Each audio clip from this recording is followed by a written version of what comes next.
রাজনৈতিক দলগুলোর সাথে বৈঠকের পর অচলাবস্থা আসলে কাটলো কিনা? বিষয়টা হচ্ছে দেখেন যে বাংলাদেশের যে সাধারণ মানুষ থেকে শুরু করে সর্বস্তরের জনগণ যেই একটা আশা নিয়ে আকাঙ্ক্ষা নিয়ে আপনার ডক্টর মোহাম্মদ ইউনূসের সরকারের প্রতি যে আস্থা রেখেছিল, এবং একটা জিনিস দেখবেন যে বাংলাদেশের সমস্ত রাজনৈতিক দল এই ফ্যাসিস্ট যে রিজিম, সেই ফ্যাসিস্ট এই যে হাসিনা সরকারের যারা সহযোগী ছিল তার বাইরের যতগুলো পার্টি ছিল সকলে ঐক্যবদ্ধভাবে আপনার এই ডক্টর ইউনূসের সরকারকে ব্যর্থহীনভাবে আপনার সমর্থন করেছিল। কিন্তু পরবর্তীতে আপনার দেখা যাচ্ছে যে এই সরকারের ভিতরে আপনার নানান ধরনের আপনার এলিমেন্টগুলো এমনভাবে ঢুকে এমন এমন কথা বলছে, এমন এমন কাজ করছে যেটা সাধারণ মানুষ খুব ভালোভাবে ভালো চোখে আর কি দেখছে না। এই সরকার 9 মাস মনে করেন অতিক্রম করে গেছে, কিন্তু আমার কাছে মনে হচ্ছে যে এরা রাজনীতিবিদদেরকে মাইনাস করে একটা বিরাজনীতিকরণ করার একটা প্রক্রিয়ার দিকে ধাবিত হচ্ছে। আর হচ্ছে যে আপনার এই তত্ত্বাবধায়ক সরকারের ভিতরে যারা আছে তাদের ভিতরে দেখা যাচ্ছে যে কি যারা এই বিগত দিনের যতগুলো বাংলাদেশের আপনার যত আন্দোলন যত বলেন সব প্রত্যেকটা আন্দোলনের সাথে আপনার আমাদের ইয়াং নতুন যে নেতৃত্ব, তরুণ নেতৃত্ব, ছাত্র ভাই বোনেরা সবসময় আন্দোলনে আপনার নেতৃত্ব দিয়েছে।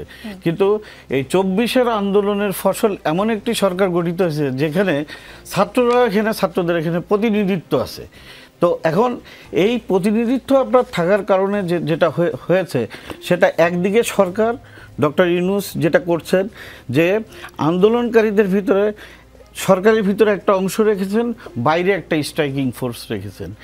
তখন দেখা যাচ্ছে কি যে ওদের যখন ডক্টর ইউনূস সরকারের সুবিধা হয় তখন এই সুবিধা মতো অনুযায়ী আপনার এই যে স্ট্রাইকিং ফোর্সে যারা আছে তাদেরকে আপনার দিয়ে কাজ করিয়ে তারা তাদের স্বার্থে হাসিল করার চেষ্টা করছে। অপরদিকে দেখা যাচ্ছে কি যে আপনার শেখ হাসিনার আমলে যে সমস্ত প্রশাসনে যারা সহযোগী ছিল আপনি সবাইকে আসলে উৎখাত করতে পারবেন না।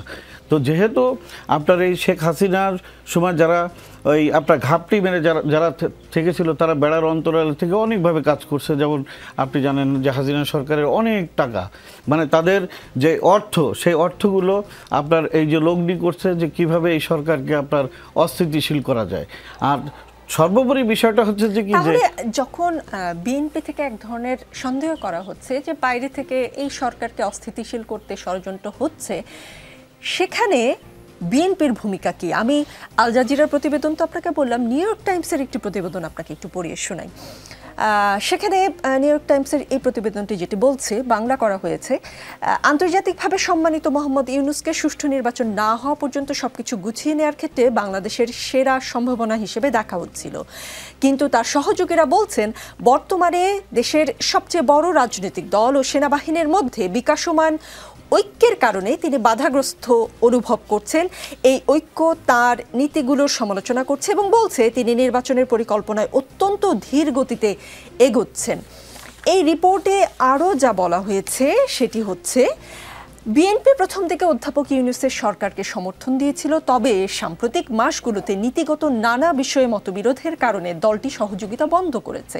এসব বিষয়ের মধ্যে রয়েছে অধ্যাপক ইউনূস ও তার কর্মকর্তারা দেশের সবচেয়ে বড় সমুদ্র বন্দর চট্টগ্রাম বন্দরকে বেসরকারি খাতে ছেড়ে দিতে চান, যুদ্ধবিধ্বস্ত মিয়ানমারের কিছু অঞ্চলে মানবিক করিডোর চালু করতে চান এবং দেশের প্রধান কর কর্তৃপক্ষকে ভাগ করতে চান। নিউ ইয়র্ক টাইমসের এই প্রতিবেদনের তথ্য বিশ্লেষণ অনুযায়ী বিএনপি কি তবে সরকারকে সহযোগিতা বন্ধ করে দিয়েছে?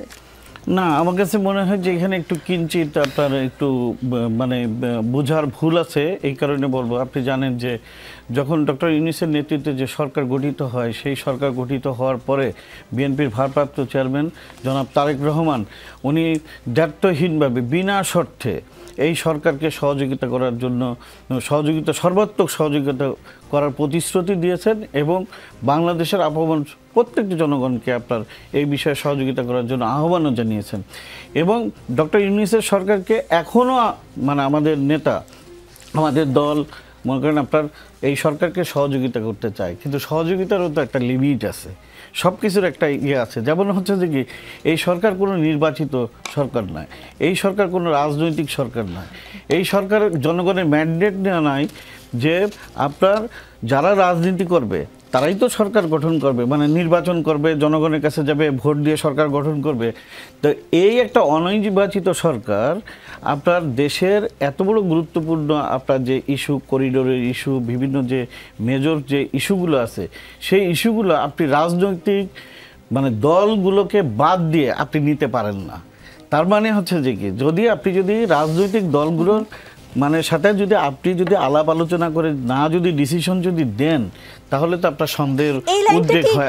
একটু বিশ্লেষণ করবেন? কিন্তু তার সহযোগীরা বলছেন বর্তমানে দেশের সবচেয়ে বড় রাজনৈতিক দল ও সেনাবাহিনীর মধ্যে বিকাশমান ঐক্যের কারণে তিনি বাধাগ্রস্ত, তিনি মানে ডক্টর মোহাম্মদ ইউনূস প্রধান উপদেষ্টা বাধাগ্রস্ত এখানে অনুভব করছেন। ঐক্যটা আমি মনে করি যে বাংলাদেশের সেনাবাহিনী যেই সিদ্ধান্ত যেটা নিয়েছিল, আপনি দেখেন যে শেখ হাসিনা যখন পালিয়ে যায়, তখন বাংলাদেশ সেনাবাহিনী সব থেকে বড় ভূমিকা পালন করেছিল এবং বাংলাদেশের স্বাধীনতা সার্বভৌমত্বের যে আপনার রক্ষা কবচ হিসেবে সেনাবাহিনী কিন্তু ওই সময় কিন্তু ভূমিকা রেখেছিল।